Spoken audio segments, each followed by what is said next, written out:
128ാമത് മലങ്കര മാർത്തോമ സഭയുടെ മാരാമൺ കൺവെൻഷന് സാക്ഷ്യം വഹിക്കുന്ന പമ്പാനദിയുടെ തീരത്താണ് നമ്മൾ നിൽക്കുന്നത്.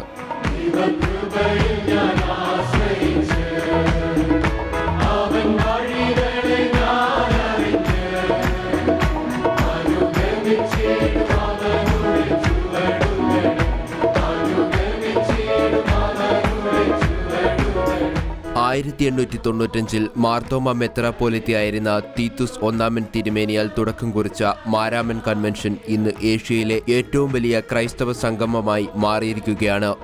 മാരാമൺ കൺവെൻഷൻ ഏഷ്യയിലെ ഏറ്റവും വലിയ ഒരു കൺവെൻഷനാണ്. എക്യുമെനിക്കൽ കൺവെൻഷൻ കൂടിയാണത്. ആരംഭ കാലഘട്ടം മുതൽ വചനം പ്രഘോഷിക്കുക നമ്മുടെ കടമയാണ്. ലോകമെങ്ങും പോയി സകല സൃഷ്ടികളോടും എൻ്റെ സുവിശേഷം അറിയിക്കുക. സമൂഹത്തിൻ്റെ മാറ്റം, വ്യക്തിയുടെ മാറ്റം, കുടുംബത്തിൻ്റെ മാറ്റം, ഇതിൻ്റെ ദോഷം, ഇതൊക്കെ പറഞ്ഞ് പഠിപ്പിക്കേണ്ട ഒരു ജോലിയാണ് ഇപ്പോൾ സഭയെ ദൈവം ഏൽപ്പിച്ചിരിക്കുന്നത്. അതുകൊണ്ട് ഈ കൺവെൻഷൻ തന്നെ അതിനൊരു മുഖാന്തരമാണ്. ഇതെല്ലാം കണ്ടുകൊണ്ടാണ് ഇത് തുടരുന്നതും. ഒരു ഭാരം അത് നന്നായി പോകണം. ദൈവരാജ്യത്തിൻ്റെ എക്സ്പാൻഷനാക്കുകയാണെന്ന് പറയുമ്പോൾ ഈ മണ്ണിൽ വെച്ച് തന്നെ അനുഭവിക്കുന്നതും നഷ്ടപ്പെടുത്തി കളയുന്നതിനെക്കുറിച്ചൊരു ദുഃഖവും ഭാരവും ഇനിയും പിന്നെ ഒരു പ്രത്യാശയാണ്. ക്രിസ്തീയ ജീവിതം എപ്പോഴും ഒരു പ്രത്യാശയാണ്. നാളെ നന്നായി വരും, നാളെ വിടരും, നാളെ സ്വർഗരാജ്യം ഇവിടെ സ്ഥാപിതമാകും. ഇങ്ങനൊരു ചിന്ത എപ്പോഴും കൊടുത്തുകൊണ്ട് വേണം ഇരിക്കാൻ. ലോകം മുഴുവൻ വ്യാപിച്ചു കിടന്ന ഇസ്രായേൽ ജനം പെസഹ ആചരിക്കാൻ ജെറുസലേമിൽ എത്തിയ പോലെ ഇന്ന് മലങ്കര മാർത്തോമ സുറിയാനി സഭയെ സ്നേഹിക്കുന്ന സഭയുടെ മക്കൾ എല്ലാ വർഷവും മാരാമൺ തീരത്ത് എത്തിച്ചേരുന്നു. എൻ്റെ കൊച്ചുനാൾ മുതൽ മാതാപിതാക്കളോടൊത്ത് ഞാൻ ഈ മാരാമൺ കൺവെൻഷന് വരിക എന്നുള്ളത് വളരെ വലിയ ഒരു അനുഭവമായിട്ടാണ് കാണുവാൻ സാധിച്ചത്. മാരാമൺ കൺവെൻഷനിലെ കൂടിവരവുകൾ, ഇവിടുത്തെ സന്ദേശങ്ങൾ, തിരുമേനിമാരുടെ നേതൃത്വങ്ങൾ, പട്ടക്കാരുമായിട്ടുള്ള ഇടപെടലുകൾ, സുവിശേഷന്മാരുടെ ഇടപെടലൊക്കെ ഒരു പട്ടക്കാരനായി തീരണമെന്നുള്ള അനുഭവത്തിലേക്ക് എന്നെ നയിച്ചു. വളരെ വലിയ സുവിശേഷ താല്പര്യത എനിക്ക് ഈ ഭാഗത്തുനിന്ന് ലഭിച്ചു. എൻ്റെ ജീവിതത്തിൻ്റെ ഒരു ഭാഗമായിട്ടാണ് ഞാൻ ഈ മാരാമൺ കൺവെൻഷനെ കാണുന്നത്. കൊച്ചിലെ തൊട്ട് ഞങ്ങൾ മധ്യപ്രദേശിലാണ് സെറ്റിൽഡായ. അപ്പോൾ ഇത് ഫസ്റ്റ് ടൈം ഇതിങ്ങനെ ഈ മാരാമൺ കൺവെൻഷൻ അറ്റൻഡ് ചെയ്യാൻ കിട്ടിയത്. ഇതൊരു നല്ലൊരു എക്സ്പീരിയൻസ് ആയിരുന്നു. എല്ലാം അച്ഛന്മാരും തിരുമേനിമാരുടെ ഒക്കെ സ്പീച്ചും കേൾക്കാനും നല്ലൊരു എക്സ്പീരിയൻസ് ആയിരുന്നു. ഇന്ന് മാർത്തോമ സഭയുടെ അതിരുകൾക്ക് അപ്പുറത്ത് വിവിധ ക്രൈസ്തവ സഭകളിലെ മേലധ്യക്ഷന്മാരും വിശ്വാസികളും സംഗമിക്കുന്ന ഒരു സഭൈക്യ വേദിയാണ് മാരാമൺ കൺവെൻഷൻ. മാരാമൺ എന്ന് പറയുന്നത് എനിക്ക് തോന്നുന്നു ഒരു വലിയ ഒരു സ്നേഹത്തിൻ്റെ ഒരു കൂട്ടായ്മയാണ്.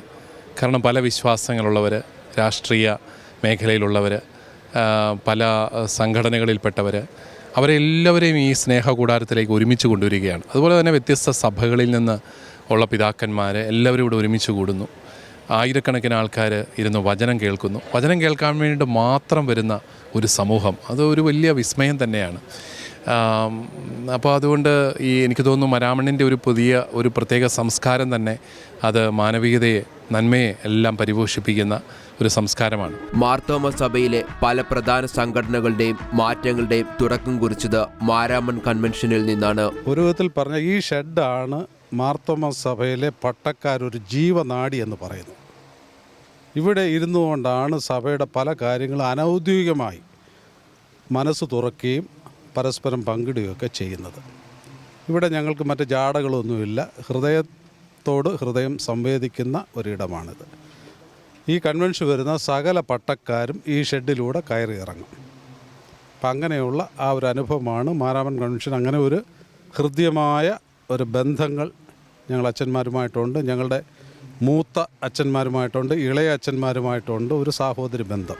ആധുനികതയുടെ മാറ്റം എല്ലായിടത്തും പിടിമുറുക്കുമ്പോഴും ഇന്നും തെങ്ങോല കൊണ്ടുള്ള മേൽക്കൂരയുടെ താഴെ കൺവെൻഷൻ നടത്തുന്നതിലും സഭ ലക്ഷ്യം വയ്ക്കുന്ന ഒരു കൂട്ടായ്മയുടെ സന്ദേശമുണ്ട്. ഈ ഓല മേയുന്നതിനെ കുറിച്ച് പറയുമ്പോൾ ഈ മാരാമണിന് ചുറ്റുള്ള 29 ഇടവക്കാരാണ് ഓല മേയുന്നത്. പണ്ടെന്ന് പറഞ്ഞാൽ എങ്ങനെയായിരുന്നെന്ന് ചോദിച്ചു കഴിഞ്ഞാൽ അതാത് വീടുകളിൽ 5 മടൽ ഓല മെടഞ്ഞ് റെഡിയാക്കി ഇവിടെ കൊണ്ടുവരും. എന്നിട്ട് അതാത് ഇടവകയിലുള്ള ആളുകൾ ഇവിടെ വന്ന് ഓല കിട്ടുമായിരുന്നു. എന്നാൽ ഇന്ന് ഓല കിട്ടാൻ പ്രയാസമുണ്ടായിട്ട് പോലും നമ്മളെ പൊള്ളാച്ചി എന്ന് പറയുന്ന സ്ഥലത്തു നിന്നാണ് ഈ ഓല ഇവിടെ ഇറക്കിയത്. എന്നിട്ട് ഇത് ഇവർക്ക് കൊടുക്കും. അങ്ങനെ ഓരോ ഇടവക്കാർ ചേർന്നാണ് ഈ ഓല മേയുന്നത്. അപ്പോൾ എല്ലാവരുടെയും ഒരു പങ്കാളിത്തം, പാർട്ടിസിപ്പേഷൻ. ഇപ്പം ഞങ്ങളുടെ മാരാമൺ കൺവെൻഷനാണ് ഞാൻ ഓല മേഞ്ഞതായ പന്തലാണ് എന്നുള്ള ഒരു കൺസെപ്റ്റിലേക്ക് കൊണ്ടുവരികയാണ്. എല്ലാവരും ഒരു ഇൻവോൾവ്മെൻറ്റ് ഇതിനകത്ത് കൊണ്ടുവരാനുള്ള ശ്രമമാണ്. അപ്പം പ്രകൃതിയുമായിട്ട് ഇണങ്ങിച്ചേരുകയാണ്. പലരും ആവശ്യപ്പെട്ട് നമുക്ക് തിൻ ഷീറ്റ് ഇട്ടാൽ പോരായോ. അപ്പോൾ നമ്മൾ പറഞ്ഞു നോ, ഇതൊരു പൈതൃകമാണ്. മലങ്കര മാർത്തോമാ സുറിയാനി സഭയുടെ പൈതൃകമായിട്ടുള്ള ഒരു കാര്യമാണ്. അതൊരിക്കലും മാറ്റാൻ പാടില്ല. മാരാമൺ കൺവെൻഷൻ എന്ന് വരെ നടക്കുന്നു അന്ന് വരെ ഈ ഓല മേഞ്ഞുള്ള പന്തലും ആ സ്റ്റേജ് എന്ന് പറയുന്നത് മണ്ണ് വാരിയിട്ട് കളത്തിയ സ്റ്റേജാണ്. അതിൻ്റെ മുകളിൽ മാത്രമേ ഉള്ളൂ മേൽക്കൂര. ബാക്കിയെല്ലാം ഒരേ ലെവലാണ്. ഇക്വാലിറ്റിയാണ് അവിടെ സൂചിപ്പിക്കുക, സമത്വം. എല്ലാവരും തുല്യരാണ്. പന്തലിൽ വന്നു കഴിഞ്ഞാൽ പിന്നെ ആരും വലിയവനെന്നോ ചെറിയവനൊന്നോ ഇല്ല, എവരിബഡി ഈസ് ഈക്വൽ. അതാണ് അതിനകത്തെ ഒരു കൺസെപ്റ്റ് എന്ന് പറയുന്നത്. മാരാമണ്ണിൽ നിന്നും ക്യാമറമാൻ ബേസിൽ പി ജോർജിനൊപ്പം ആന്റണി ടോം, ഷെക്കേന ന്യൂസ്.